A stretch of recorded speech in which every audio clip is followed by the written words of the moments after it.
So please welcome back to Justice Southbury, Michael Carrington. Woo. Yep. All right, thanks, Rick. So I usually spend 4th of July rereading the Declaration of Independence. Sometimes I've gone to Woodbury where they do a reenactment in costume. Sometimes I read a biography of a founder, one of the founding fathers. I love the 4th of July. I like feeling connected to the past of this country, the present, and it usually fills me with a lot of pride. And look, I still love this country, but this year hit a little differently. I feel like there's a lot of darkness, and things are very coarse right now, very cruel. And look, I'm not speaking today as a local Democratic leader. I don't think any party has a monopoly on the answers or on justice. I'm here today just as a human being, and I think all decent people, regardless of party, can say, you know, some things are going wrong right now. You know, there's a cruelty in some of the legislation, some of the challenges to the rule of law, you know, the assaults on due process, the militarization of the police, a lot of things right now. And I do think we're in a crisis. I don't know if we're in the crisis. And look, there have been other crises in this country before, and we've always persevered. We went through a civil rights movement. We went through a labor rights movement. We've gone through women's movements. And so we have made great progress, and I never want to lose sight of that. And so even though I feel we're taking a few steps backwards, I think we can regain the momentum. So, with that being said, I thought I should reread An American Crisis by Thomas Paine. And it begins, as Rick said, with "These are the times that try men's souls." And we know a few things from that. Number one, wow, that's a pretty stirring opening. But he doesn't say this is the only time. These are the times. So there's going to always be challenges, but whenever there are challenges, there are opportunities and hopefully solutions to move forward. So I don't necessarily take this as bleak as maybe it initially might sound. So I do encourage people to read the whole works of Thomas Paine, but I will be quoting some of my favorite parts. So a little bit of context. Thomas Paine was an Englishman. He wasn't really an American. I guess we were all Englishmen back then to some extent. But Thomas Paine in particular was like born and bred like in England, came over, got involved in the revolution, really liked what he was hearing, started writing Common Sense, which is kind of a pamphlet about, yeah, this makes sense. Let's reorganize the way the UK does administration. We should let some of our colonies have more autonomy, whatever.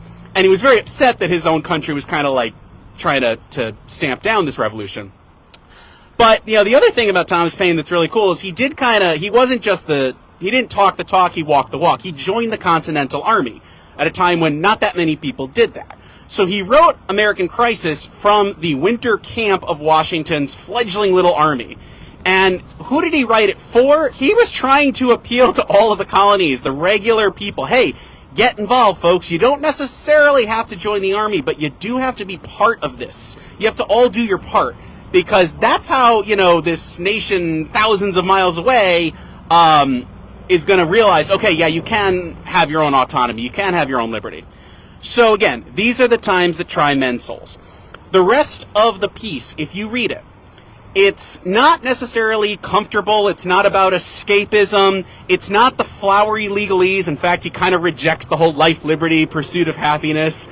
That's, you know, he looked at that. That's what the guys in the powdered wigs wrote a few months ago in Philadelphia. I'm one of the soldiers. I'm one of the real people, and I'm talking to the fellow real people out there. So they're not legal, they're not academic, but they are calling for courage and engagement. And that's what I found a lot of inspiration in this 4th of July. And it was, you know, 1776, same year, just a few months later. So I'm going to throw out some of my favorite passages. One thing Thomas Paine really wanted to emphasize is that when the going gets tough, you know, the tough get going, right? So what he constantly talks about are the summer soldier and the sunshine patriot. He talks a lot about this, and he has nothing but disdain for those folks. So he says, the summer soldier and sunshine patriot will, in this crisis, shrink from the services of this country. So he's saying all the people that kind of got excited and said, oh yeah, revolution, and then they kind of went back and stayed quiet, and they're not exactly engaging now. And he says, we can't be summer soldiers and sunshine patriots. We need to be here all the time. We can't let up, folks. And I took that to mean, okay, so what am I doing about this? You know, it's one thing for me to criticize someone like amongst my friends or tell my wife, gosh, I really don't like what's happening in D.C., but what am I doing about it, right? What are any of us doing about it? I think it's a challenge. And I think, here at Justice Southbury, you guys obviously are not just summer soldiers and sunshine patriots. You do have an impressive streak in the winter, in the rain, in the snow. But, it is important to remember action, all right? Action does speak louder than words and intent. And, think about what you're doing beyond Playhouse Corner. For me, that's been being involved in the political process and trying to find candidates that I like and working for those candidates. You can do the same, whatever political affiliation party. There's a lot of nonprofit work that's doing incredible work. If you're not into politics, there's charities, there's just volunteerism. Whatever your zen, I think you can engage. And that's kind of what I think Thomas Paine would say. Don't shrink, engage. And of course vote. But, that goes without saying. The good news is, Paine later says, and I underline this, tyranny is like hell, not easily conquered, yet we have this consolation, that harder the conflict, the more glorious the triumph. So, there we go. Things are bleak right now, but there's a pot of gold at the end of the rainbow. The other thing that I liked about American Crisis, and I think I had read this probably during high school or college, but when I read it, I kind of thought, this is going to be a lot about, military and the camps and the front lines. But it's not a call for violence. It's not really a call for war, even though it's written by a guy in the trenches, so to say. He talks a lot about moral awakening and engaging, the people and how divided the colonies were at that time. And that he constantly talks about how divided we are and how, divided we fall, united we stand. And I thought a lot about that. And if you know a little bit about the Revolution, America was very polarized. There were a lot of people there were some people in favor of the Revolution. There were some people much in favor of staying loyalists. There were other people who just didn't quite know. There were a lot of nuances, regional differences. How are we going to work this out? What exactly we're going to do? So his whole thing, as you read American Crisis, is just get engaged, get on the same page. And I thought that was interesting. And he says, especially to the loyalists out there, it's one thing if you truly still think we should be allegiant to the United Kingdom. I get that. He said, I get that. I can respect that. But if you're just doing it so that you can run your shop or your, shipping contract, or you just don't want to make waves, that's what Thomas Paine said. If you know better and you're still going along with that, I'm not happy about that.